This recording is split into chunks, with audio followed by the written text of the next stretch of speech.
الحمد لله رب العالمين والصلاة والسلام على سيد المرسلين نبينا محمد وعلى آله وصحبه أجمعين. We ask Allah subhanahu wa ta'ala that He grants us fiqh of the religion, that He teaches us ta'wil, and that He makes us of those people who are of those who He wants good for.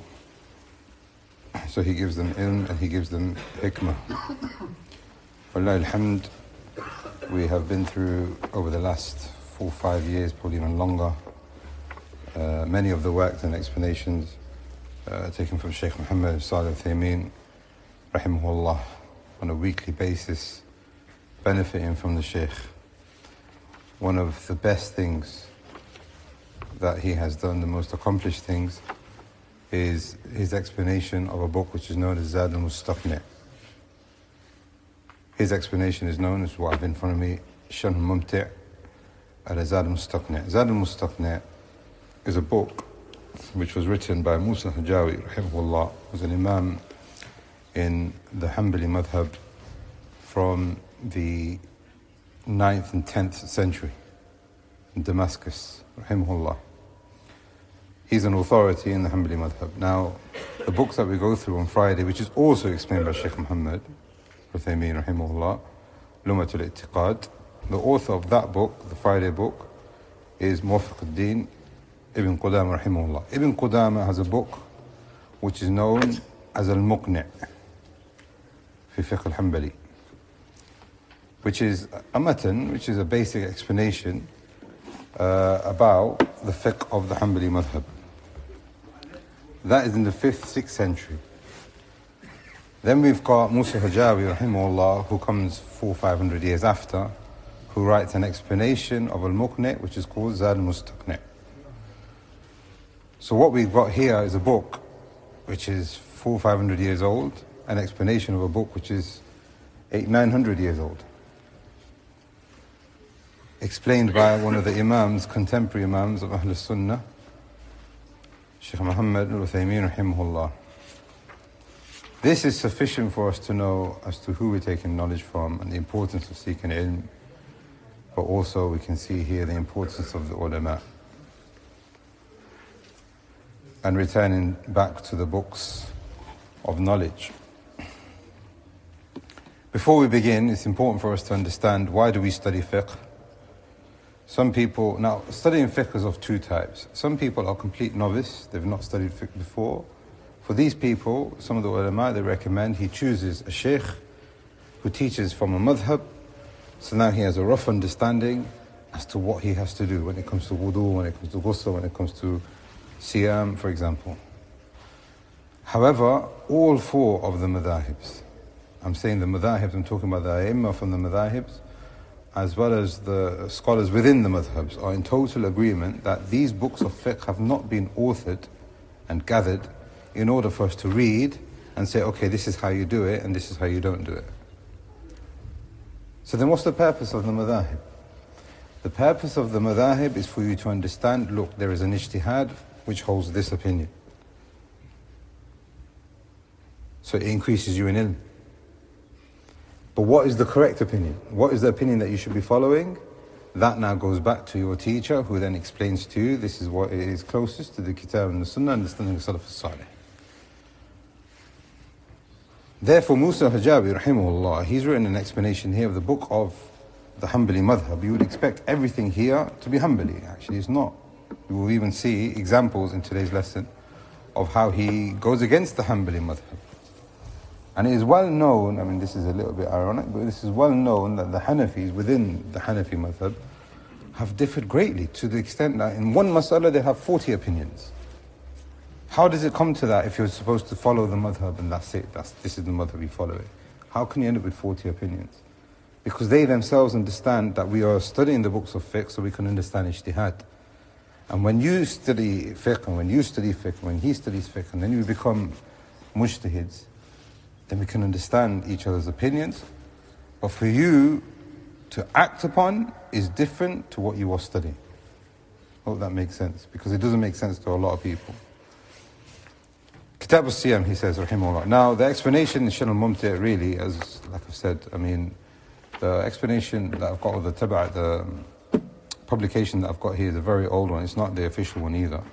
The official one is about 15 volumes, the whole book. So we're talking about 9,000 pages.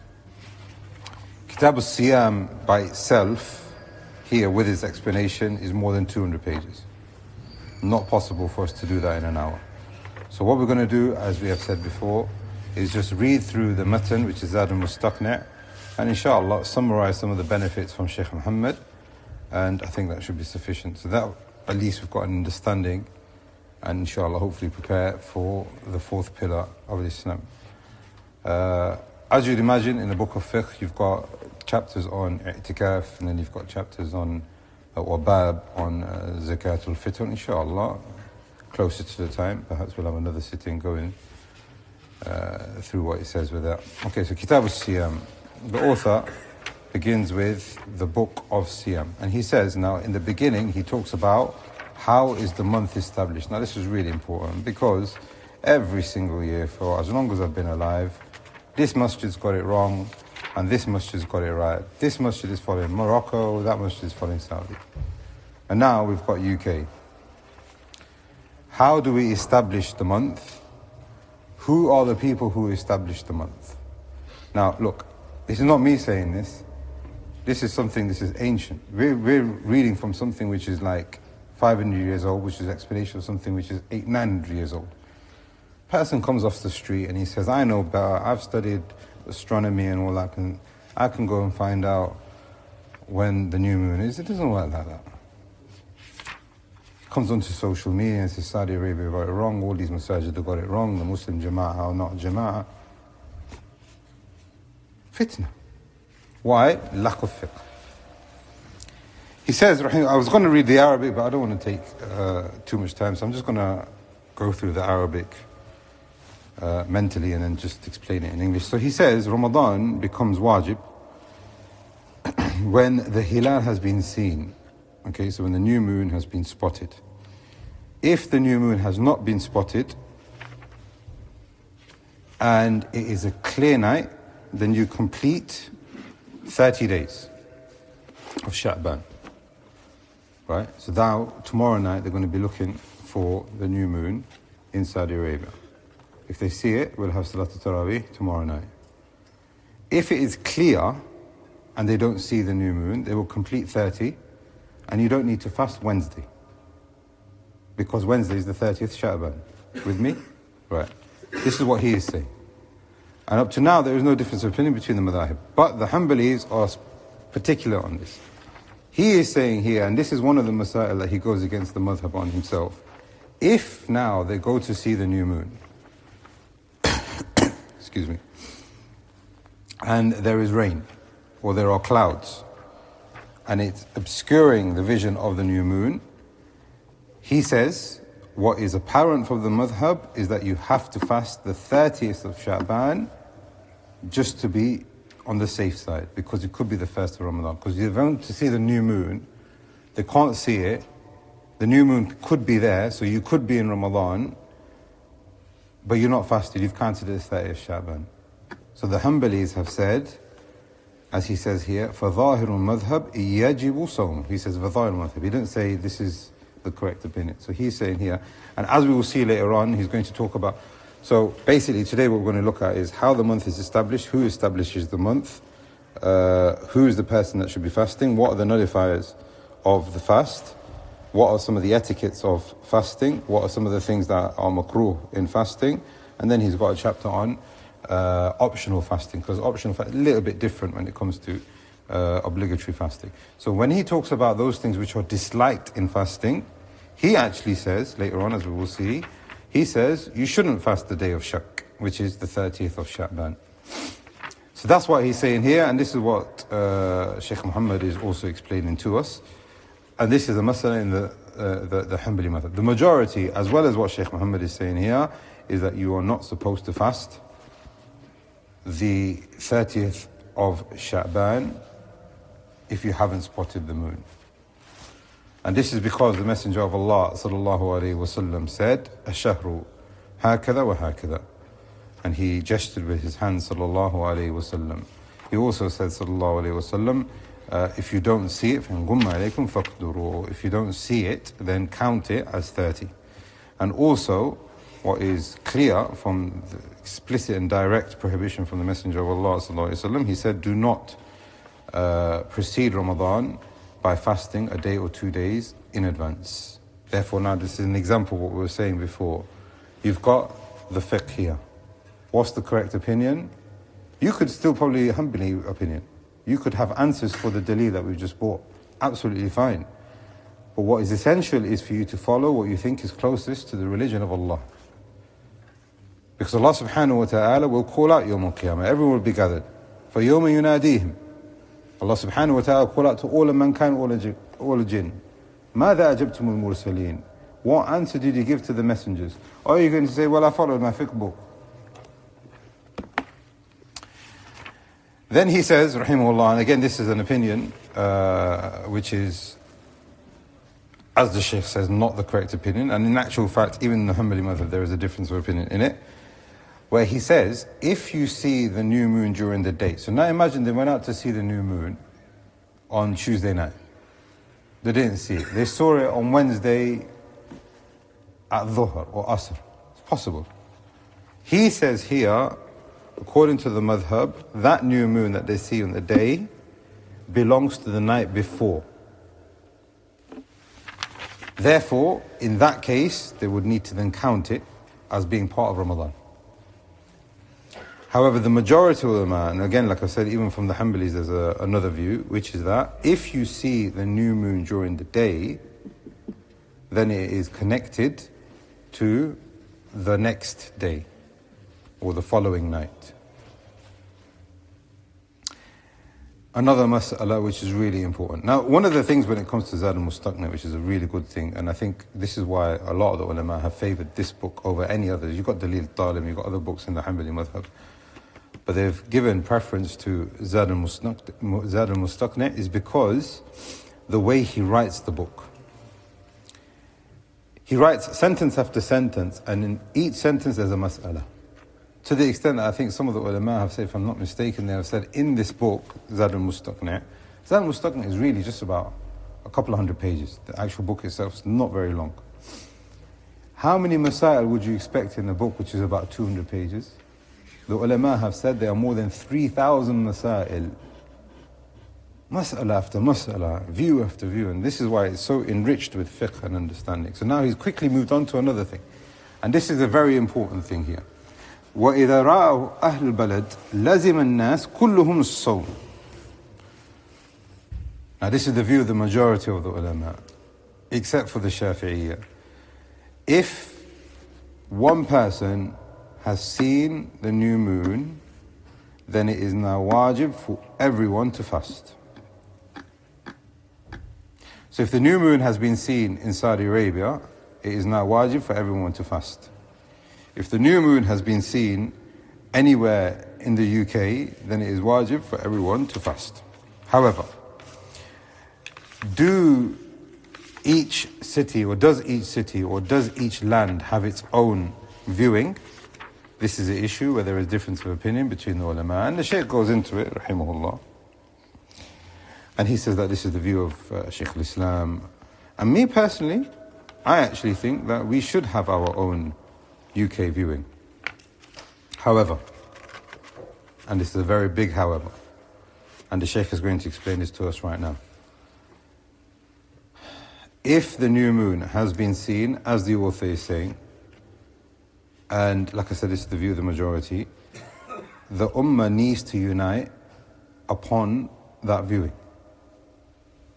So if it's been spotted somewhere, then as a jama'ah, we need to stick to that khabar and that information that has come to us. He says, rahimahullah, if somebody sees it, including if it is a woman, then we will accept that viewing. That is how the month enters. How does the month exit? He says here, if there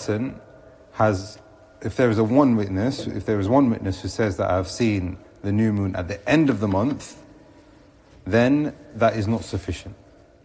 So what he is saying here, to enter into the month, one viewing, or one witness, should we say, is sufficient, male or female. As for exiting the month, so seeing the new moon for Shawwal now, it has to be two. So there's two ways that Ramadan ends. Either you complete 30, or you've got two witnesses who have come and said that we have seen the new moon. And again, when it comes to the end of the month, he says, if it is cloudy, you complete 30. And you carry on fasting. And this is why the majority say, look, there's a contradiction here. You didn't say that about Sha'ban, why are you saying that about Ramadan? Now here is another masala which is really important. And this is why it comes to the moon sighting, especially for those people who split off from the Jama'ah. He says, وَمَنْ رَأَى وَحْدَهُ Anyone who goes out and he sees the new moon, وحده, by himself, he sees the hilal for Ramadan, and the ruler and the Jama'ah reject his moon sighting, or he sees the new moon for Shawwal, he must still fast with the Jama'ah. Now look at this now. This is not an issue where the ulama have differed on. This guy goes off and he does his own sighting. He says, I've seen the new moon, or I've not seen the new moon. Whereas the majority of the Muslims in the city have accepted the information that has come to them from any other country.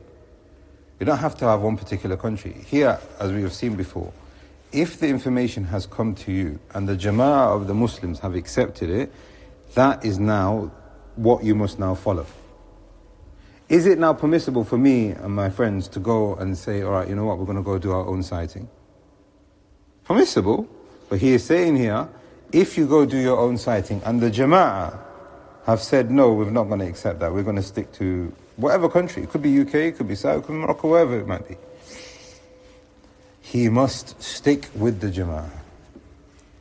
And even with the Shafi'iyah, who say that every single land should have ikhtilaf mutali', they say that every single land should have their own moon sighting, even they said that he needs to stick to the Jama'ah. So there is no opinion whatsoever which says, go do your own sighting, forget what the masajid are doing, and then create fitna amongst the people. He then says now, a new sentence, new masala. وَيَلْزُمُ الصَّوْمِ Fasting is mandatory and compulsory upon every single Muslim, mukallaf, qadir. Who are the people that should be fasting? Number one, he must be Muslim. Number two, he must be sane, as in conscious. And he's going to talk about that in a little while as well. So for example, imagine if a person fasts, right? He has the intention of fasting and he goes to sleep. He doesn't wake up for Fajr. He wakes up at Maghrib, after Maghrib. Is his fast correct or not correct? Correct? He wasn't awake for the whole day. Before Fajr he went to sleep. After Maghrib he wakes up. We've got one person say correct. Anyone say incorrect? Intention? Incorrect. Intention is there. But he wasn't awake for the day at all. So he goes to sleep before Fajr. He says, okay, look, this is my suhoor. I'm tired, I'll wake up for Fajr inshallah. I'm eating now, I've got the intention established. He goes to sleep. He's so tired, or maybe he's ill, or whatever it might be. They're waking him up, he's not waking up. Dhuhr, Asr, Maghrib come. Maghrib now, they've splashed water on his face. Get up, you need to eat. Now he wakes up, the day is over, he starts making his iftar. Is his fast valid? No? No. Everybody else is saying yes. The author, and this is well known from the Hanbali madhab, the fast is not valid. Why not? He wasn't awake. Now they make qiyas for the person who was not sane. He didn't witness anything. Now this is very important for us to understand, because some people, I mean, not now because we're entering the winter months, but some people in the summer months, they go to sleep really late and then wake up really late, etc. I mean, they spend most of the day sleeping, especially in certain countries, they spend most of the day. So what he is saying here, fasting is wajib upon every single Muslim who is mukallaf. Mukallaf now includes a person who is conscious. He has to be conscious. He has to be sane. He has to be conscious kind of the same thing. Adult, able, qadir. These are the people who must fast. And again, this tafsir, which we're not going to go into because we don't have the time for it, but these are the people. So if you find yourself being Muslim, adult, sane, awake, conscious, able, there's no excuse for you.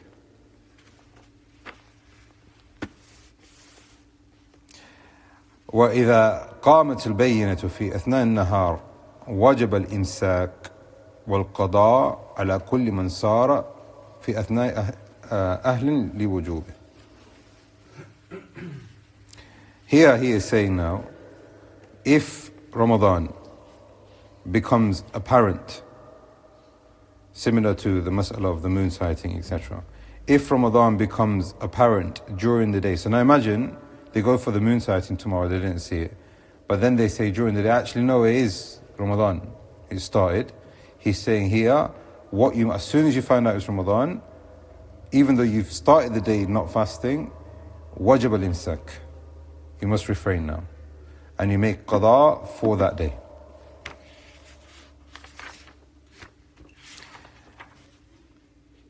And then he moves on to another mas'ala. If a person has an excuse not to fast, such as a person who is not well, such as the person who is on a menses, a woman on a menses, or a person on her nifas, when the excuse has been removed, they must make imsak also. Now this is very important. If you have travel, now travel is an excuse as well. If you travel from London to Leicester, you're coming back, and you started that day not fasting, and you arrive in Leicester at Salatul Dhuhr, are you allowed to eat and drink until Maghrib? You've started the day not fasting, you're musafir. Can you continue enjoying the concession or not? The author is saying here, if you are not well, if you are traveling, if there was a woman on her menses, she started the day not fasting because she was on her menses, or she was on her nifas, the postnatal bleeding. Once the excuse has been removed, and it's still the day now in Ramadan, can they carry on eating and drinking, or do they stop because the concession is not there? He is saying here, rahimahullah, wajib al-imsak. Imsak basically means they must now refrain, because the concession is not there anymore. So imagine you have arrived from London to Leicester, now you're muqim, you're back in your home city in Leicester, and you've come for Salatul Dhuhr. From Dhuhr until Maghrib, the author is saying here, similar to the mas'ala when it comes to moon sighting, if you just sighted the moon, or it's come to your attention or your knowledge that Ramadan is actually in, what you must now do for the remaining of the day, you refrain from eating and drinking and sexual intercourse, and as well as that, you have to do qada for that day. Then he moves on to talking about the lack of ability. If a person is elderly, or they are experiencing a sickness that they do not expect to find a cure from, this person does not fast. Now included in that are things like diabetes, included in that are any kind of illness that they feel that, look, the doctor has said, look, you're not supposed to fast, you're too ill to fast, and there is no cure for you, and you're not going to get better. Or the person is so old, he's going to be harmed by the fasting. That person, they feed a poor person every single day. How do you feed the poor person? I mean, there's tafsil in it also, but the author doesn't go through it. But what seems to be the correct view is that anything which is considered as feeding. So I mean, if you give them a meal, that is sufficient, inshallah. Some of the ulama have said, no, you must give them half a sa' of staple food so that they can go and cook wherever they want. But what seems to be the case is that as long as you're provided a meal. Now here, this is a very important masala now here. And a lot of, especially the sisters, they fall into this. And this is a question which reoccurs all the time. She got pregnant and she wasn't able to fast. And then she breastfed for 2 years, she wasn't able to fast. For those 3 years, often what a lot of sisters do is they just give the fidya. But that's not correct. The reason why, what he is saying here, a person is only considered having the option to give the fidya and not make qada if there is no hope for them to get better. And no hope basically means either old age or a sickness that they're not going to get better in. Otherwise, if you know that, okay, I'm going to get fit and healthy again, you must fast. And there is no such thing as fidya in its place. I mean, some of the ulama have said it, but this is the view of the majority. وَيُسُنُّ لِمَرِيدٍ يَضُرُّهُ وَلِمُسَافِرٍ يَقْصُرُ. Okay, so now what he is saying here, that it is good for the person who is not well to make fitr. Now the author, Sheikh Muhammad, goes into it in a lot of detail, and I think this is really important, but we won't have time for it right now. If you're not well, do you carry on fasting or not? Now some people, they push through it and they say, you know what, I'm just going to go through it and it doesn't matter, I'll just have paracetamol or whatever it might be, a maghrib. And he's saying here, no, listen. If you wake up or during the day you're not feeling well, it is actually better for you to break the fast. You read Allah bikum yusra, la yurid bikum yusra. Allah wants ease for you, He doesn't want difficulty for you. And just make qada for it. You've not done anything wrong. You've got that concession, so take it. But there is tafsil in this, there is details in this. So now, if you've got a slight headache, maybe you can have a nap, and then wake up, feel a bit better, then obviously you don't break the fast. It becomes haram for you to break the fast. But if you're not feeling well and it's not going away, and you know that maybe, you know what, if I don't break the fast, it might actually get a little bit bad for me, then it becomes something, he's saying, we are sunnah, and the ulama have said that it's mustahab now for him to break the fast. Imagine, they're saying it's mustahab, don't fast. And then Sheikh Muhammad said it actually becomes haram for a person to fast when there is a greater harm involved because of his fasting. Such as a person who is diabetic. I mean, diabetic is a bad example because we've talked about that as a permanent illness. But imagine if a person has got like a really bad headache and is going to cause a migraine. This happens to a lot of people. They get a migraine and it knocks them out for a couple of days. So he goes, no, I'm going to push through this fast. But if you don't break the fast right now, it's going to cause problems for you for 2 or 3 days afterwards. And what's the point? Then it becomes haram for him to fast, imagine. وَلِمُسَافِرِ يَقْصُرُ. Now here, the author is saying here, if you are going to travel with the distance of that you're going to make qasr, then you can break your fast. If you're going to do a journey which is less than the distance of what you should be doing to make qasr, then you should carry on fasting. Now this is their view, the author, Sheikh Muhammad doesn't share that view, and I think the view of Ibn Taymiyyah also is stronger, which is that once you have left the city, khalas, that's it, you're a traveller.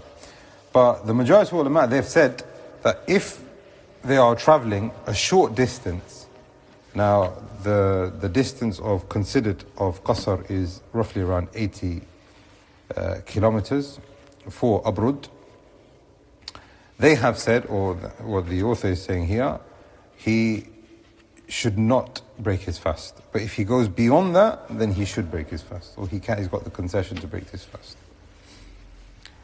If the person who is resident, he starts off fasting, then he travels during the day, is he allowed to break his fast or not?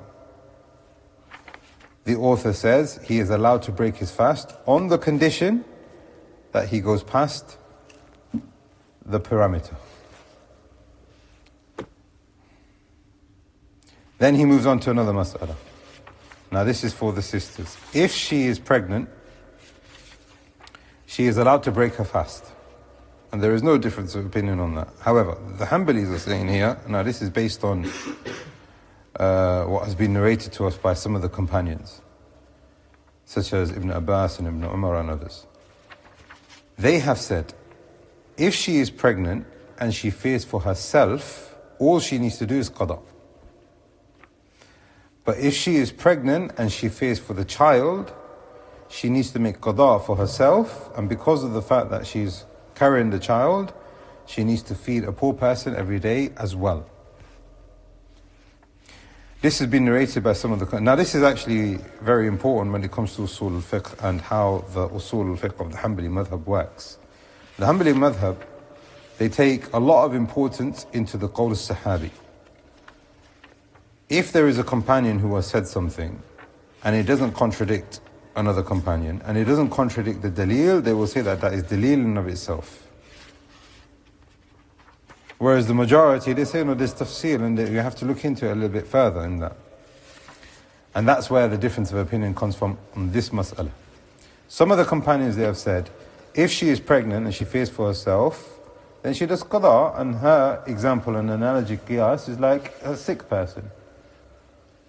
And she makes it up whenever she's able to do so. But if she is making, she's breaking the fast because of her child, as well as herself, she makes qada for herself, and then she expiates as well. This has been narrated by some of the companions. So what the Hanabila have said, if this has come from the Salaf, this is dalil, provide any evidence otherwise. The opinion which is contrary to that is that Allah subhanahu wa ta'ala says, فَعِدَّةٌ مِنْ أَيَّامٍ أُخَرَ, and this is what seems to be stronger. But if she gives, as Shaykh ibn Baz and others have said, if she gives the fidya, then this is better. I mean, it's not Allah. A meal, it's not Allah. Right.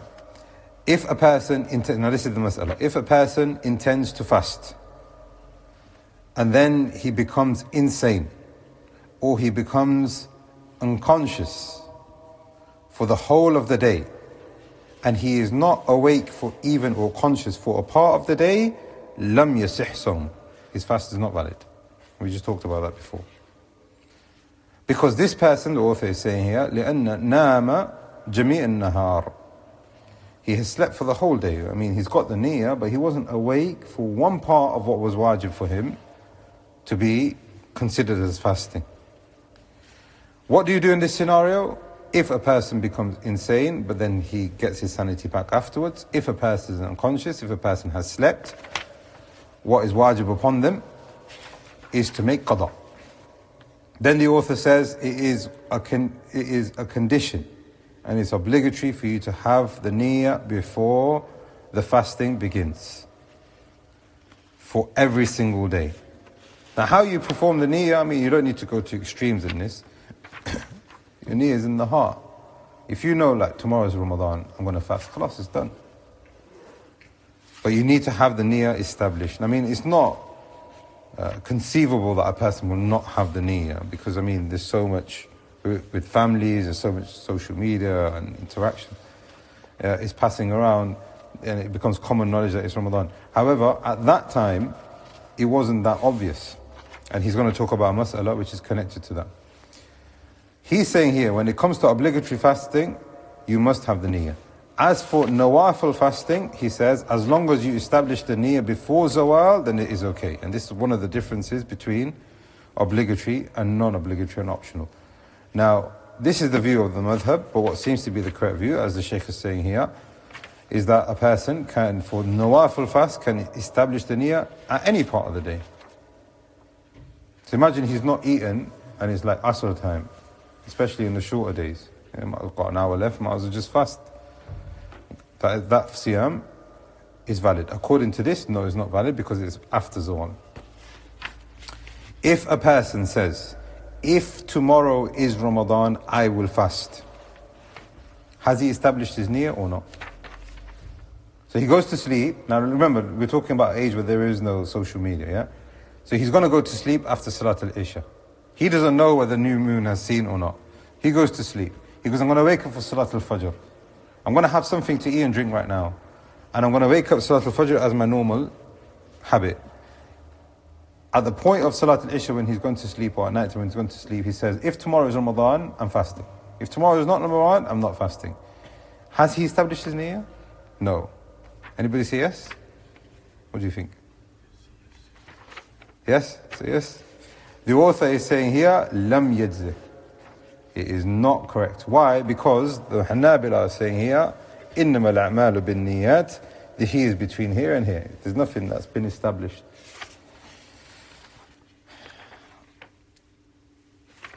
Right. But what seems to be the correct view, and this is the view of Shaykh al-Islam ibn Taymiyyah, is that a person can have a conditional intention. Conditional intentions, there is dalil for it in many of the abwab of fiqh. So for example, I will give you this phone on the condition that you use it for the purpose of the masjid.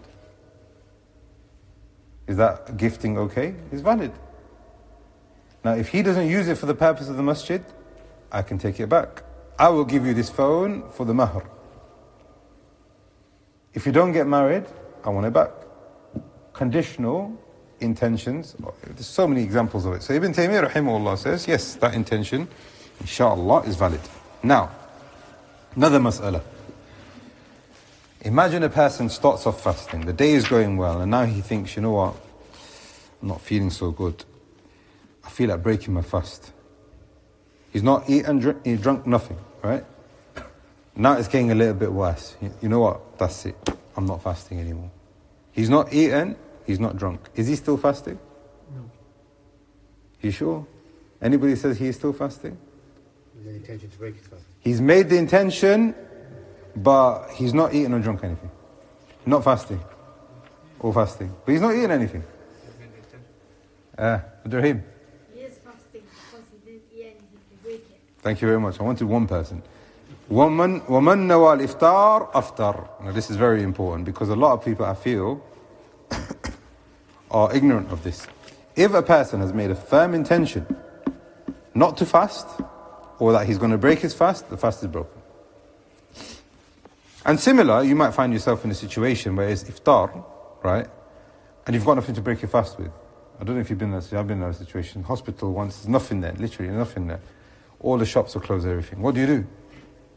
What you do now, in this situation, I have now established that I've broken my fast. That's it. You're not fasting anymore. Right. Bab ما يفسد الصوم ويوجب الكفار. So now here he's talking about the nullifiers. Anyone who eats or drinks or inserts anything into his body from the nose, who inserts anything into his body from, akramakumullah, the private parts, or the eyes, he makes kuhl, and it reaches his throat, or it enters into his body, anything enters into his body, whether it's food or drink, or otherwise, then this person has broken his fast. And that's what it says here in the madhab. Or he intentionally vomits. Or he, akramakumullah, I don't want to say it, but I think you know what I mean. Yeah? Yeah? You know what I mean? Yeah. Okay, good. He does that. Or he has intimacy with his wife without intercourse, and he ejaculates. Or he has some kind of intimacy, or with his wife, and the madhi comes out. We know the difference between mani and madhi, yes? Okay, good. Or he continues looking at something, whether it's in person or on the phone, may Allah protect us, and something comes out. All of these are nullified. So now, imagine now, look, he's in like this 2-3 sentences, he's mentioned a list. So if you go through this, have bullet points, actually very good and beneficial. Hijama, the person who does the hijama and the person who receives the hijama, these people have their fasting nullified. Now this is something which is specific to the Hanbali madhab, on the condition that blood comes out intentionally. So what he means here is that it is wet cupping and not dry. Dry is fine. So imagine you got a headache and you put a cup there and you suck, fine, no problem. But if you cut, then the person who does the cupping and the person who receives the cupping, nullified.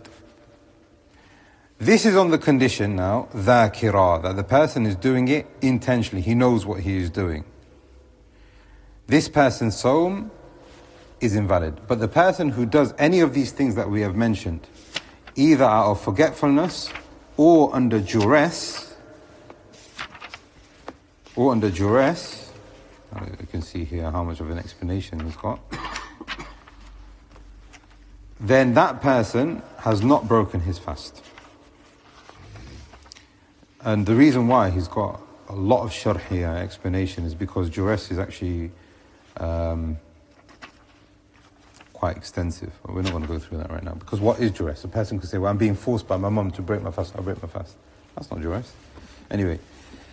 Okay, imagine you're walking down the street and something flies into your mouth, whether it's an insect or sand or dust or smoke perhaps. Have you broken your fast? No. Why not? Because you didn't do it intentionally. Didn't do it intentionally, good. But if you did it intentionally, so you saw a fly and you ate it, then the fast is invalid. Right. Or a person thinks about something that he shouldn't be thinking about and then something comes out. أو احتلم. Okay, so that's a different masala. He thinks intentionally and something comes out, fast is broken. But if a person has a dream and something comes out, fast is not broken. Imagine you've made suhoor and you've got food in between your mouth and you swallowed some of that food. Is your fasting valid or not valid? Valid. You sure? You got cornflakes in your teeth, Abdul Rahim. Yeah? And you swallowed it. You say, yeah, that's tasty. Is your fast valid or not? Not valid? Are you sure? The author is saying here, if the person is able to remove it and he knows that it is there, and he should remove it. If you have the ability to do that and then he swallows it, the fast is invalid. But if he doesn't do it, then the fast is invalid. Similar to water. Now this is important because I feel some people, they're going to extremes when it comes to wudu. The author is saying here, water entering into the mouth and into the nose. Same sort of mas'ala now. You've got food that's been left over from suhoor. If you're able to remove it, then you must remove it. If it gets mixed up with the saliva and you swallowed it by something, la yukallifu Allah. But here it's the same thing. You've done wudu, you spat everything out, you've done madmada and you've done istinshaq and istinthar, so you've snuffed up water and you've blown the water out. And some water has got mixed up with the saliva unintentionally, so you swallowed it. And I know even one person who goes to extremes of this, he swallows it and he feels the relief after the wudu. You feel a little bit of water going down. That person's fast is valid. There's no harm in that. Because you've tried your best and some of it got mixed up, khalas, that's it, what can you do? It's the same thing as having leftover food in your teeth.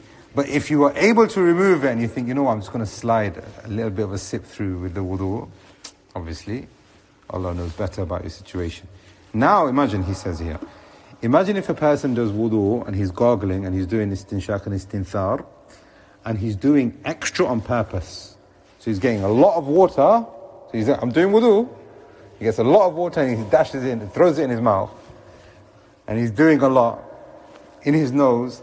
And he even says here, Zaad al-thalatha. So he goes, okay, I'm going to do 4, 5 in my mouth. I'm doing wudu.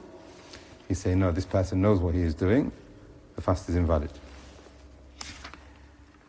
Okay, another mas'ala. If a person eats and drinks, now this is a mas'ala with the Hanabila, and they have said that Fajr and Maghrib are 2 separate things.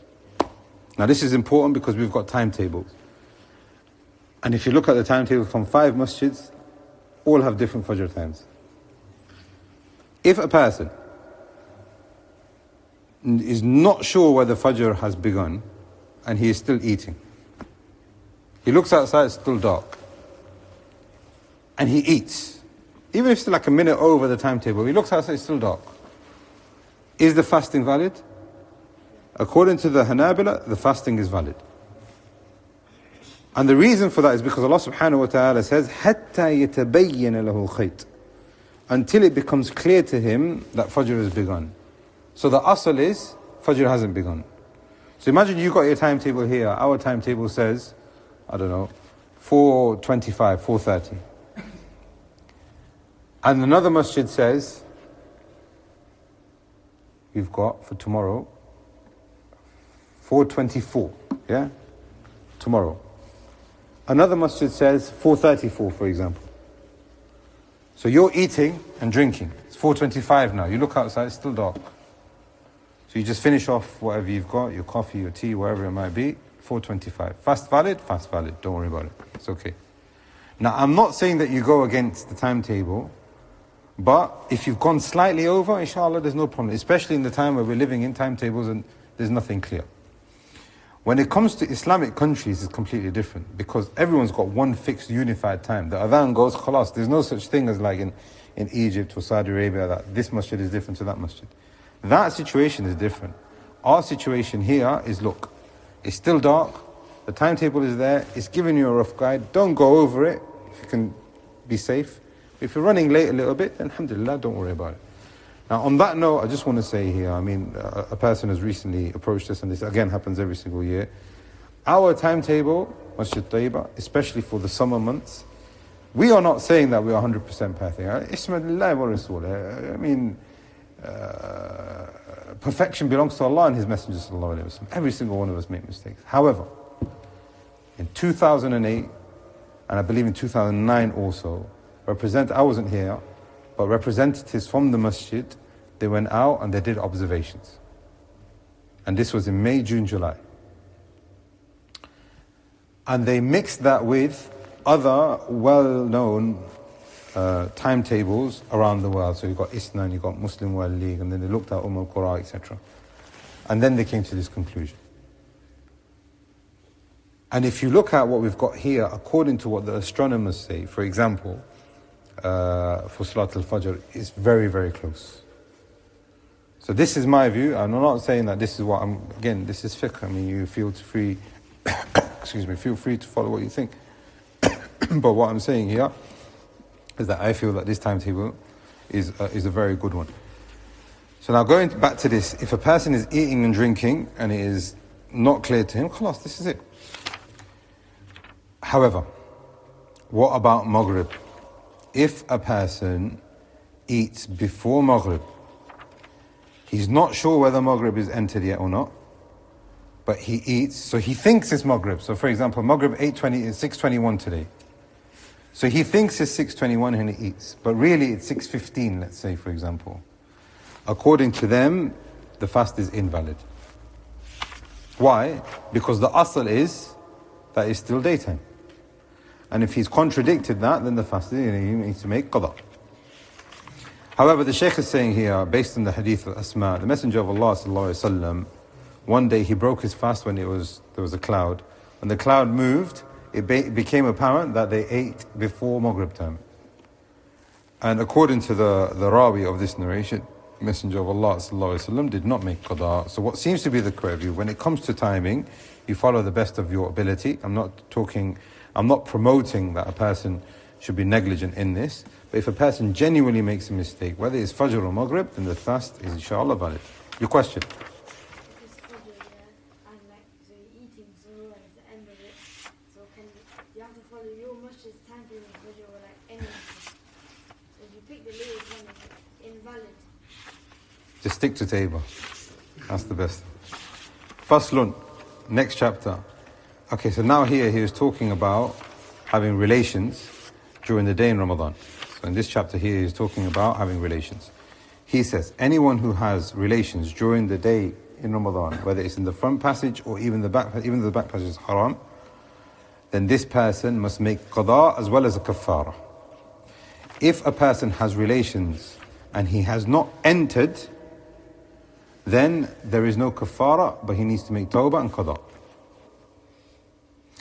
If he says here, O kanat imra ma'dhura. Now here, he is saying, if the woman is either ignorant, unaware, or she's not fasting herself, then there's nothing upon her. Do you understand? So imagine a man goes to his wife and she's asleep, for example, and he does something.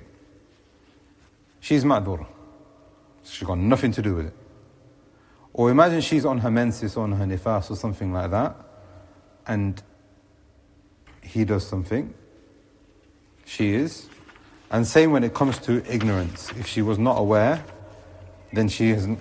But the thing is now the opposite. If she was aware and she went along with it, then she needs to make qada and kafara as well. Okay, imagine if a person makes iftar because he's got a concession. So he's travelled and he comes back at dhuhr with his wife. They both travelled and they both come back, say 1 o'clock. Are they allowed to have relations? The author is saying here, أو جامع من نوى الصوم في سفره أفطر ولا كفارة. Meaning, if this person has had relations because he had a concession in the first place,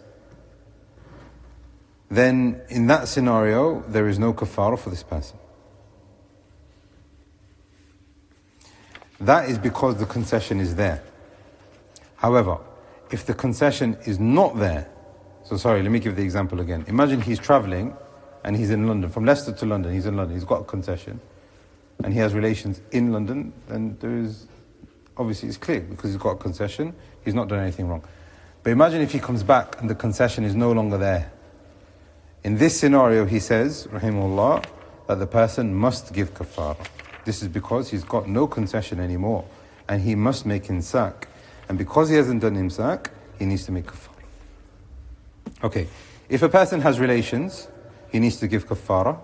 If he has relations multiple times, he gives 1 kafara. But if he's had relations and he's given the kafara, but then he has relations again, there is a separate kafara. Does that make sense? So now, imagine in one day he's had relations a number of times. May Allah protect us and give us the ability to withhold the hudud of Allah subhanahu wa ta'ala. But imagine if he did that a number of times. In one day, he is saying here, 1 kafara is sufficient. This is something which is well known in the Hanbali madhab. Imagine if a person says, Wallahi, I will not speak to Zaid. And he speaks to Zaid 10 times. How many kafara does he need to give? According to others from the ulama, he needs to give 10. Because he said, Wallahi, I will not speak to Zaid. And he contradicted that 10 times, 10 kafara. But the Hanabila have said, listen, if a person has gone against something which requires a kafara, and he's done it a number of times, but he's done it the same thing a number of times, then he gives 1 kafara. That is because the type of the violation is 1. So we'll just fine him once. But here he is saying here, imagine a person's done something wrong and he's paid the fine. Then he does something wrong again, then he pays the fine again. So he's parked on double yellow lines, he's paid the ticket. Then he parks on double yellow line again, he pays another ticket. But if he's parked on double yellow lines and he gets 2 tickets, how many tickets does he have to pay for according to these people? He pays for the 1 ticket, not 2 or 3 or 4 or 5. You see the analogy there? Good. Because people park on double yellow lines a lot, so they probably understand it. Right. If a person, okay, we've talked about some of these. Okay. Now he talks about what is disliked and what is recommended and ahkam when it comes to qada. This is the second last chapter, and then he talks about tatawwu, and then we'll be finished, inshallah. Right. It is disliked for a person to gather up saliva in his mouth and then drink it. Disliked. It is haram for a person to have phlegm and purposely drink it. I know, but this is what he is saying. وَيُفْتِرْ بِهَا فَقَطْ إِنْ وَصَلَ إِلَى Okay, so now, imagine the saliva comes to his mouth and it exits his mouth and then he drinks the saliva. Or the phlegm comes out and then he drinks his own phlegm, for example. Now, he is saying here, this is iftar. But if he's gathered it in his mouth and drunk it, this is makruh. But if it's actually coming out and then he drinks it and reverses it, he's broken. It is disliked for you to taste food without a reason. Now, the Hanabila, they are saying, and this is not just the Hanabila, but they're saying, look, okay, I'm preparing food for 10 people today. Not 4, 10. I've got guests coming over. So I'm going to spend more money. And I want it to be a joyous occasion. I need to make sure that the seasoning is okay. Not when it comes to meat, you can touch the meat. Not when it comes to bread, you can feel the bread. I'm talking about the sauce. Am I allowed to get some of the sauce and put it on my tongue to see if the seasoning is okay? Yeah. They said, no, it's not allowed. Unless if there is a need, because if you're following the recipe, follow the method, it's telling you 1 teaspoon of that, 2 of that, etc., then there is no need. You followed what it says. It should be okay. But if you're not sure, the Hanabila have said, you're not allowed to waste your wealth. You just spent 20, 30 pounds on ingredients, you've got all these people coming, you don't know if it's going to be successful, so you are allowed to put some on your tongue. However, if there is a need, you are not allowed, however, to swallow any of it. You must taste it, get a feel of it, and then spit it out. Okay, what if a person puts some of it on his tongue and then it gets mixed up? He's spit some of it out, but then, this is going back to the masala that we had before, but then it mixes up with his saliva and he then swallows it. Again, he is saying here, this person has broken up his fast. The fast is broken, if it is on purpose. But if he has tried to eradicate everything, or she has tried to take everything out, then the fast is not broken. But there has to be a need for it. Right. Are you allowed to kiss your spouse whilst you're fasting? Yes? No conditions? He is saying here, it is disliked to kiss your spouse, and anything like that, any kind of, show of affection and intimacy, if it is going to create desires, it becomes makruh. But if it's not going to create desires, then inshallah there's no harm in that. Then he moves on to more spiritual advice. The person, it is wajib for him to avoid lying, ghiba, insulting, and anything which is foul whilst he is fasting. And do not respond either. So he is saying here, it is recommended for you, if a person was to say something to you which is going to get you angry, for you to control yourself and say, Inni sa'im. I'm fasting, please. It is recommended for him to delay the suhoor and to hasten the iftar. When he makes iftar, he should have fresh dates. If fresh dates are not available, then he says he moves on to water. But some of the ulama have said then any kind of dates and then water.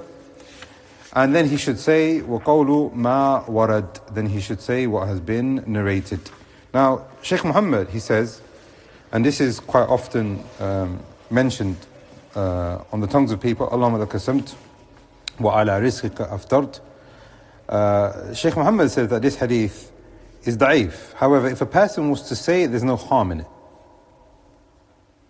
And now this shows us the nature of fiqh. I've seen some people, especially from the ulama of hadith, Ahl hadith, they said this hadith is da'if, you're not allowed to say it, it's bid'ah, etc., etc. Look what Shaykh Muhammad is saying here.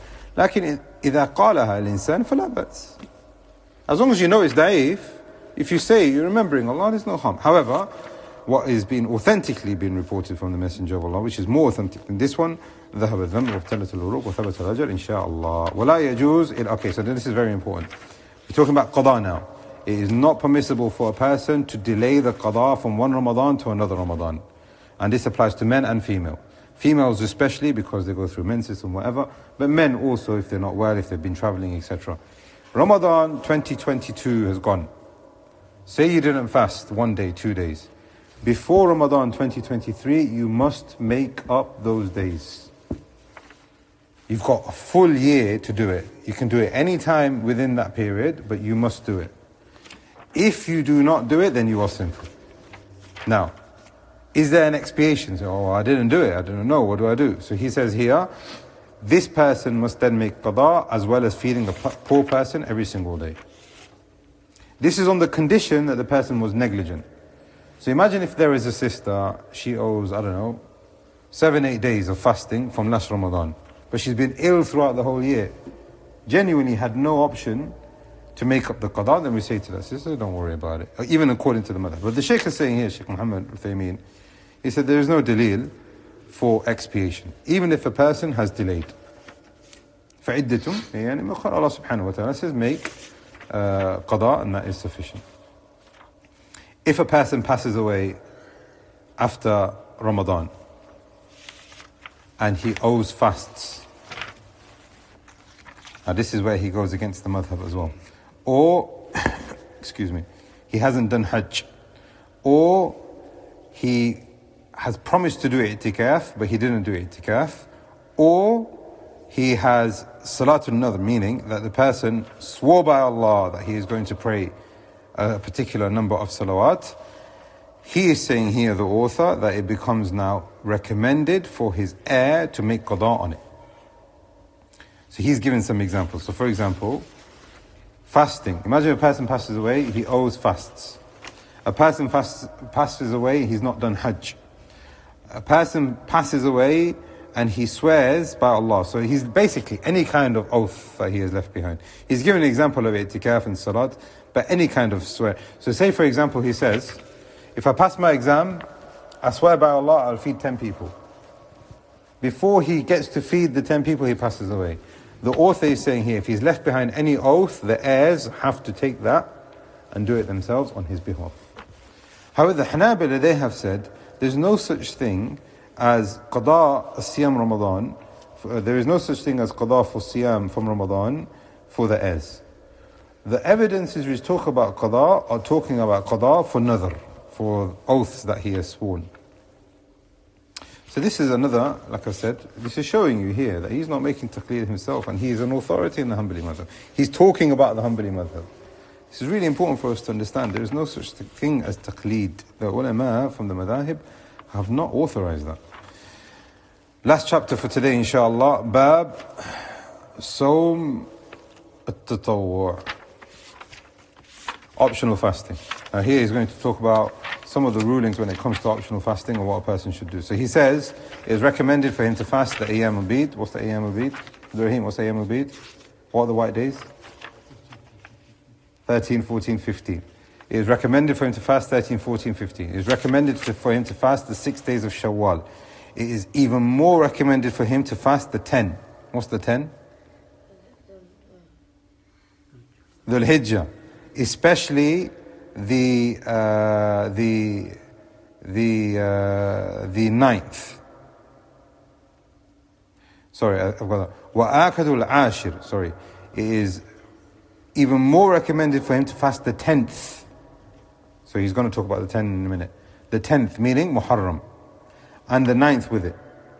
And then the 9th, which is Dhul Hijjah Arafah. And then all of the 10 for Dhul Hijjah for the person who's not doing Hajj. The best type of fasting is to fast one day and to leave off one day. And it is not recommended, meaning it is makruh for him to single out Rajab, the month of Rajab, to single out Jumu'ah, to single out Saturday, to single out the day of Shak, which is the 30th. So you see he is going against the madhab himself. And it is haram for him to fast the 2 days of Eid, even if it is an obligatory fast that he wants to make qada for. It is haram for him to fast the days of Tashriq. What's the days of Tashriq? 11, 12, 13, Dhul Hijjah. Except for the person who's doing tamattu' and qiran and he didn't bring a hadi. Therefore, there are 6 days in a year which is haram for him to fast. The 3 days of Tashriq, 11, 12, 13. The 2 days of Eid and the day of Doubt, which is Wednesday. The day of Eid. Yeah. وَمَنْ دَخَلَ فِي فَوْدْ مُوَسَّعْ حَرُمَ قَطْعُهُ. So now here he's saying, now this is another difference between obligatory fasting and optional fasting. If a person has started an obligatory act of worship, it is not permissible for him to cut it off. Now I've actually seen this with a lot of people, even when it comes to salah, for example. They start Allahu Akbar, some things happen, they just walk off, Assalamu alaikum, they walk off. Or they've made a mistake in their prayer, for example. They've started Salatul Dhuhr, for example, and they made a mistake. So they repeat. The author is saying here, and there is no difference between the ulama in this actually. I mean, there is some detail to it. But if a person, generally speaking, if a person has started an obligatory act of worship, you can't just walk away from it. You can't just say, forget it, I'm not doing it, I'll do qada. You can't do that. Once you've started what is obligatory, you are not allowed to break it. So the author is saying here, Siyam is the same thing. It's haram. Messenger of Allah ﷺ, when he went to the Isra and Miraj, he saw people being punished by copper nails on their faces. This is the adab in the barzakh. These are people who are Muslim. These people who fasted. So he says, sallallahu alaihi wasallam, who are these people? Jibreel says, carry on going, I'll explain later. Just look at it, just carry on going. Don't look at this, just look at it and move. I'll explain later. Now is not the time to talk. So Jibreel says, as for those people that you asked about, they broke their fast before the time for fasting. So this is now, again, you can clearly see that if there is an obligatory act of work, you can't just walk away from it. However, when it comes to nawafil, as the Messenger of Allah sallallahu alaihi wasallam, he said, al-mutatawwi', the person who is doing something which is optional, amir nafsi, he is in charge of himself, he says sallallahu alaihi wasallam. If you want, you can carry on fasting. If you want, you can break it. Therefore, the author is saying, obligatory acts of worship you cannot break. Optional acts of worship is entirely up to you. Obviously, it's not recommended that you break it, but if there is a reason, you can break it, and there is no qada for that person. Obligatory, if you broke it, you have to make tawbah as well as the qada. Except for Hajj. Why? Because Allah subhanahu wa ta'ala tells us that once you have entered into ihram, you have to complete the ihram. Whether it's a pillar, the obligatory ihram, or not an obligatory ihram. وَأَتِمُّ الْحَجَّ وَالْأُمْرَةَ لِلَّهِ. Once you have entered and passed the miqat, and you have started the talbiyah labbaik, khalas, there's no turning back. To the extent that the ulama have mentioned, if a person is in ihram, and he has missed something from the manasik, from the pilgrimage, and he thinks he has finished everything, so he takes off, he shaves his hair, he takes off the ihram, he's still in ihram. So what he is saying here is that once you have entered into ihram, even if it's an optional pilgrimage, hajj or umrah, you must complete it. Laylatul Qadr. So now look, as you can see here, he's moving, and this is how it is. This is how the books of fiqh generally are as well. They move from topic to topic very quickly. So the next sentence, he's talked about obligatory and nawafil. Now quickly he's moved on to the... So he is saying here, Laylatul Qadr, last 10 nights of Ramadan. Isn't that obvious? It is obvious. However, some of the books of the madhahib, they said it's not obvious. Some of them have said, such as Hasan al-Basri and others, they've said it's in the last half of Ramadan. And this has been also narrated by some of the Hanafis. So they say Laylatul Qadr is sought from the last 15 nights. And this is, I think, the opinion of the Imam of this masjid as well. You've noticed probably over the last few years that in the first part of Ramadan, they don't do the qunut. And this is a view from some of the madhahib. And the reason why is because they say that the qunut should be in line with you seeking Laylatul Qadr, and you do that in the last half of Ramadan. So this is just to point out that there is so much in fiqh. A lot of people think, yeah, Laylatul Qadr, last 10, obvious, isn't it? No, it's not. The odd nights are more likely. And the 27th night, asbagh, or ablagh, is more than likely, even more likely. This now completes what we have from Kitab al-Siyam. He then has Bab al-Itikaf. Like I said, inshallah, in Ramadan itself, we will probably go through the ahkam of Itikaf and Zakat al-Fitr. We ask Allah subhanahu wa ta'ala that He helps us to reach Ramadan whilst we are upon goodness and khair and iman, and that He makes this as a means of goodness for us all and the Muslim ummah, and that Allah subhanahu wa ta'ala frees us from the fire. We ask Allah subhanahu wa ta'ala for His mercy and that He frees us from the fire, and Allah subhanahu wa ta'ala enters us through the doors of Rayyan, and that Allah subhanahu wa ta'ala gives us the best station that He can give to His servant in His Jannah. هذا والله أعلم وصلى اللهم على نبينا محمد وعلى آله وصحبه أجمعين. Any questions? Yes. So I've got two questions, if you don't mind. Go ahead. Question number one, let's say you have a suhoor in the masjid, the Fajr Adhan takes place. Now, you haven't completed the meal. Some people do say you're allowed to complete the meal up until the Adhan finishes. So shed a light on that one. Okay, so the question is asking here, making suhoor and the Adhan is gone. Can I complete what I've got on my plate? Yeah. Can I complete what is in my hand? And this is similar to what the author was saying here. He is saying here, if you are not certain that Salat al-Fajr has entered, you can complete what it is that is in your hand. However, if you are certain that Salat al-Fajr has entered, then you are not allowed to complete. حتى يتبين لكم الخيط الأبيض من الخيط الأسود من الفجر. That's what it is. حتى يتبين, until it becomes clear. Now here, this is the issue now. We got timetables and nothing is clear.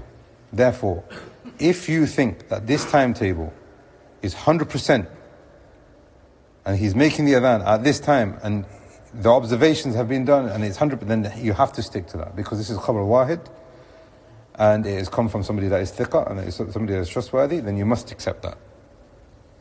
However, if you think, okay, well, this timetable is saying that time, I'm not sure which one is actually more correct, let me just finish it. I've looked outside, it doesn't seem obvious to me, let me just finish this water, better than throwing it away, then inshallah there's no harm in that. So you see the difference there? But again, like I said in the Darus, I think it's better that you stick to the timetable. It is better, it's more prudent, and it is safer. So I mean, if you've eaten and you've drunk something, you've got a little bit left, just leave it, I would say. The second question is, you've mentioned about the intimacy and the kafara, the expiation. Yeah. So somebody has a relationship with his wife, but then the fasting, what is the expiation? Yes, that is very good, because I feel that there was a bit in the book that I didn't go through. He goes through the expiation. Now, what he says is that the person must fast for 60 days. Now you can see the severity of this sin. Where else has 60 days fasting continuous been prescribed as an expiation? For murder. If a person kills another person, manslaughter by accident, then that person, as a kafara, has to fast for 60 days consecutive, non-stop. And the same when it comes to this, the same when it comes to dhihar. So now you can see the severity of this sin, of having relations when you're supposed to be fasting. If you're not able to do that, then you feed 60 poor people a meal every single day. And if you're not able to do that, then you free a slave. So, but again, you have to look at, like we've said before also in the dose, you have to look at ability. Are you able? If you are able, then you have to have a fear of Allah and you have to follow that. If you can fast for 60 days consecutively. So this is why I think it's very important that we learn the ahkam, so that we can have taqwa. Yes? Say you fasted 59 days of the kafara and you didn't fast the 60th day. You have to... The ulama have mentioned 2 months consecutively is whatever is 2 months. So now, some of them have said you go with the 2 months according to the moon sighting that you've got. But some of the ulama have said as long as you have done 58 days, then it is sufficient, inshallah. Because each month 29. Yes? I was wondering, for example, let's say in Saudi, there's clouds and they see the moon. In Morocco, for example, there is no clouds. Yeah. Even follow Morocco. Very good question. In Saudi Arabia, they didn't see the moon. In Morocco, they saw the moon. Clear as day. Clear as night. I don't know. What do we do in that scenario? What do we do in that scenario then? From what I understood, Yeah? Morocco. You follow Morocco. That is correct. But then do you take on yourself to say, well, I've seen it on Twitter, Morocco's seen it, that's it, I'm on it. Is that what you do? No. You stick to the Jama'ah. You wait for the announcement from the masajid. And alhamdulillah, I mean, for the most part, as long as I've been alive, there's been a community here, irrespective of what firqa and madhab you follow. Generally, everybody does Eid, in this city anyway. And wallahi is good. But now you can see people breaking off and they're breaking that unity. Wallahi is fitna. So, I mean, you need to stick to the Jama'ah. Wait for the announcements that have come from the official masajid, the Tullab al-Ilm and the ulama here, they will make the decisions, and that's it, khalas, you stick to the Jama'ah. Yes? Assalamu alaikum. I had a quick question in regards to Zakat al-Fitr. Yeah. I know we didn't cover it today, but you touched upon something during the dose, which is if someone is in a situation where they've got, for example, like sort of things like debts or things which they've made like an oath and then they pass away. All that. So if we're in a situation where, let's just say there's a household we know that the owner of the household has the ability to give the zakat al-fitr for the family and for himself. He should give that, and that's a condition of an accepted fast or from the accepted condition of Ramadan to be successful. So if he's the only person that's got the ability and he passes away, so in that case he's not able to give the zakat al-fitr. So does that responsibility get passed on to the heirs as well, or is there a separate ruling on that? The question is asking here, if a person is paying zakat al-fitr on behalf of his family, but then he passes away, what do you do in that scenario? Number one, we have to understand that zakat al-fitr is wajib upon every single one of us individually. So the mother, she has to take her own out, the father has to take his own out, the sons, every single one of them, it's their own responsibility, right? That's the asl. But if the mother says, listen, I'm not working, if the wife says, I'm not working, the daughter says, I'm not working, then the father then takes responsibility of those people who he's dependent over. So that's the second scenario, right? If the father now passes away and these people are not working, then we look at what he has left behind. If he's passed away, then we take out funeral expenses, debts and all that, and zakat, give that away, and then inheritance. If there is nothing, he passes away and there is nothing, then there is nothing upon them. And this is what he says actually as well, which we didn't read out when it comes to expiation. And this is something which comes to the Hanbalis as opposed to the majority. The Hanbalis, they say, if you owe an expiation, like we were talking about, the 60, and zakat al-fitr and all these other things, the person cannot afford it. Is it something which remains on his head, or is it excused? The Hanabila say he is excused. So imagine if there's a person who has an expiation, he is then excused. If he can't afford it, genuinely can't afford it. The majority say no, it is something which remains on his head. So imagine he hasn't paid an expiation, it's been 2, 3, 4, 5 years, then he gets a job, we will say now, no, you need to pay the... That's the view of the majority. The Hanbali said no. So that just reminded me of something which was separate. Barakallah fiqh. You got a question? My question was about, when you mentioned about, let's say for example, the calendar's not 100%. The calendar? The calendar's for the time of Fajr. Yeah. The person might not think it's not 100%. Yeah. Then they're going to base it on like what they can see, but we know like it's going to get light way later anyway. So if they were to base it on their own sighting, they're going to be... Yeah, that's a very good point that you mentioned. So I mean, if you leave people to follow the timetable as a rough guide, but then also encourage them to look outside to see when Fajr has entered or not, it's going to cause confusion. This is what I was trying to say, stick to the timetable. But for the people who can understand fiqh, I think it's a bit more relaxed for them.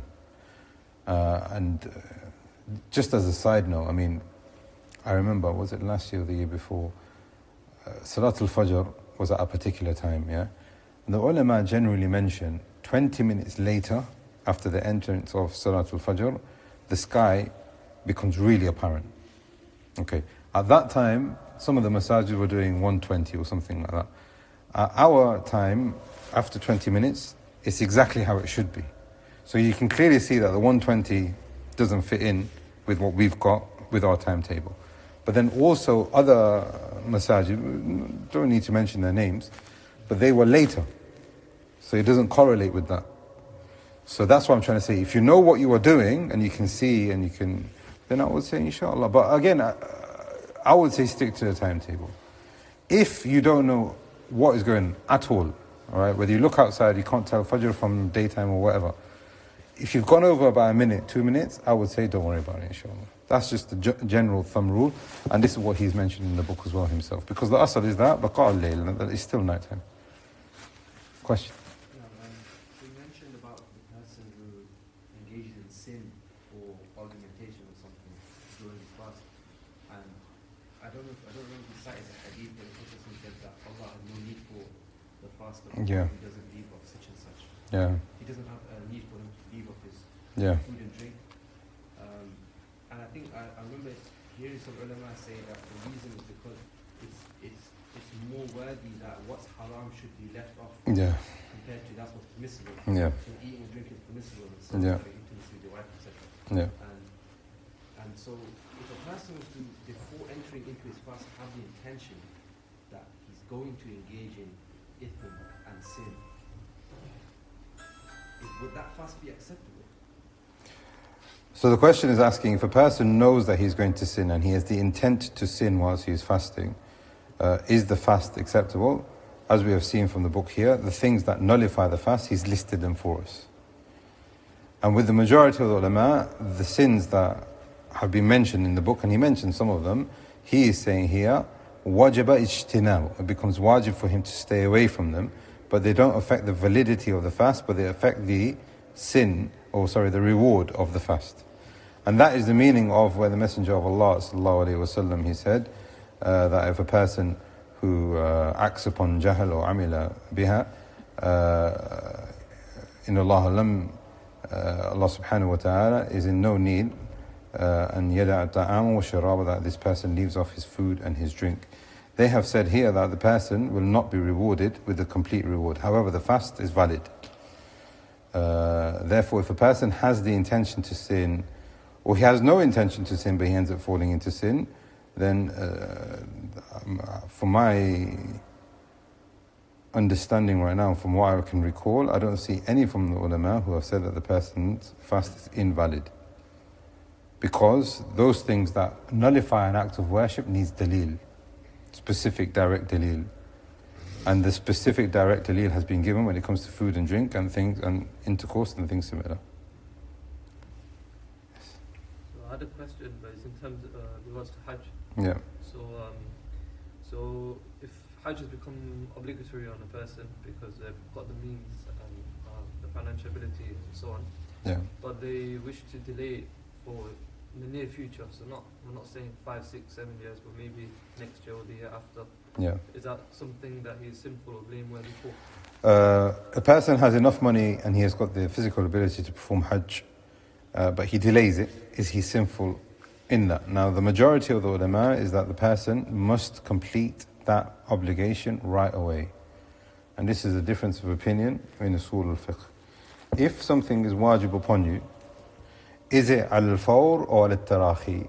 Is it something that must be done right away, or is it something that you can delay in? Example, you go home, your mother says to you, can you get me a glass of water? And you just sit there. Have you completed the command? She says again, get me a glass of water. Yeah, just 1 minute. Have you completed? The majority have said this person is now sinful. Because when it comes to commandments, when it is wajib, al-fawr. The Shafi'iyya, they have said when it comes to Hajj, al-tarahi. Meaning, a person can do it in his lifetime. And the reason why they said, وَعَلَى اللَّهِ عَلَى النَّاسِ حِجُّ الْبَيْتِ مَنِ اسْتَطَاعَ إِلَيْهِ سَبِيلًا. Allah subhanahu wa ta'ala has made it obligatory upon people to perform Hajj in his lifetime. So then now in this lifetime, that's the understanding from the ayah, in his lifetime, meaning he can do it next year. But there is no difference of opinion between the ulama in the sense that if a person has got the physical ability and the financial ability, but it's just not the right timing, whether it's for work or family planning or whatever it might be, then that affects the ability. So if he's got a legitimate reason as to not to go now, then inshallah he's not sinful in that. But once he has the ability and there's nothing stopping him, then he needs to go. So what if it's like, maybe it's like out of convenience, or let's say for example it's about being like vaccinated, for example. Yeah. Somebody is not vaccinated at the time being. Yeah. Obviously it's mandatory to be vaccinated to Hajj still. Yeah. For the coming year. Yeah. But perhaps maybe in the year or next or the year following. Yeah, so this is okay, so you're, for the example that you've given here, that there's a concern for the vaccination, you don't want to take the vaccination because you might feel that it will harm you, then that person, there is a mani', there is a preventative, so there is something that is stopping him. So this is legitimate, like we said before. So if there's a reason that he is delaying, which is recognized by the Sharia, he's not procrastinating. There is a legitimate reason, then that affects the ability. Such as the one that I mentioned, a woman not having a mahram. She's got the money, she's got the ability, it's just that she's waiting for her son to be old enough so she can take him with him, for example. Yeah. Yeah. I just had another quick question. It's about combining intentions. Yeah. So it's on behalf of someone that was asking. They wanted to, obviously, as every Muslim wants to, have the intention is to maximize the rewards Yeah. in any way possible. So, from my understanding, and you can correct me if I'm wrong, I know that when it comes to actions that have a specific ajr Yeah. attached to it, Yeah. or a specific objective, or a specific niyyah which is separated from other things, Yeah. you shouldn't combine, like for example, the obligatory. Okay, so now the question is asking here about combining, sorry to cut you off, the question is asking here about combining intentions. If you're combining intentions with two acts of worship which are specific, then this is not permissible. So if you've got something which is wajib and something which is sunnah, you can't do one action and combine them both at the same time. So for example, you walk through to the masjid, you've got 2 rak'at, you join the imam and you say, okay, this is 2 rak'at rawatib for fajr, as well as 2 rak'at for the obligatory of fajr. You can't do that because the 2, which is sunnah, that's specific, and the 2 obligatory, that's specific. So you can't combine 2 things which are specific. But if you've got something which is specific and something which is optional, then you can combine them. So now imagine Ramadan, a person fasts Monday, and Monday is beloved to Allah subhanahu wa ta'ala that you fast. So you make the intention, oh Allah, accept this for me that it is Monday, and I would have fasted had it not been Ramadan, it would have been Monday anyway. And on top of that, so that's nafil, and then on top of that, it's Monday because it's Ramadan, I have to fast Ramadan. Will you get 2 rewards? Inshallah you get 2 rewards. Why? Because this is optional, and this is specific. Therefore, when you've got one component which is optional, then you can combine the intention. So what I was going to follow up as well then is, we understand from what you just mentioned that the obligatory with optional is acceptable. Yeah. But what about if that optional act has a specific reward or an ajr attached to that as well? That's what makes it specific then. That's what makes it specific. So it's not optional anymore. So for example, like Ayyam al-Bayd, that's got a specific reward attached to it, but it's not obligatory. So would you be able to combine like the Ayyam al-Bayd doesn't have anything specific as a reward. It's just been encouraged in the Sharia. Likewise, Mondays and Thursdays, they're being encouraged in the Sharia. There's nothing specific that we know of that if a person fasts Monday, that he'll get such and such reward. Or he fasts Thursday and he'll get such and such reward. So these are now optional. Tahiyyatul Masjid, is there a reward for Tahiyyatul Masjid? That we know of, nothing. But he said, sallallahu alayhi wasallam, don't sit down until you've prayed 2. So now that has now been established as an optional act of worship. If you were now to combine that with something that we do know, which is the 2 for Fajr, let's say, for example, or the 4 for Dhuhr, for example, whoever preserves them, then Allah will build for him a house in Jannah. That's specific, this is optional. So what we mean by optional is something which is legislated in the religion, but there is no specific, like you said, objective or reward connected to it. We know that it's been legislated, so then that's it. Barakallah feekum. Barakallah feekum. We ask Allah subhanahu wa ta'ala for his tawfiq and success. Subhanakallahumma bihamdika astaghfiruka wa atubu ilayk. Assalamu alaikum. Barakallah feekum. You right, yeah?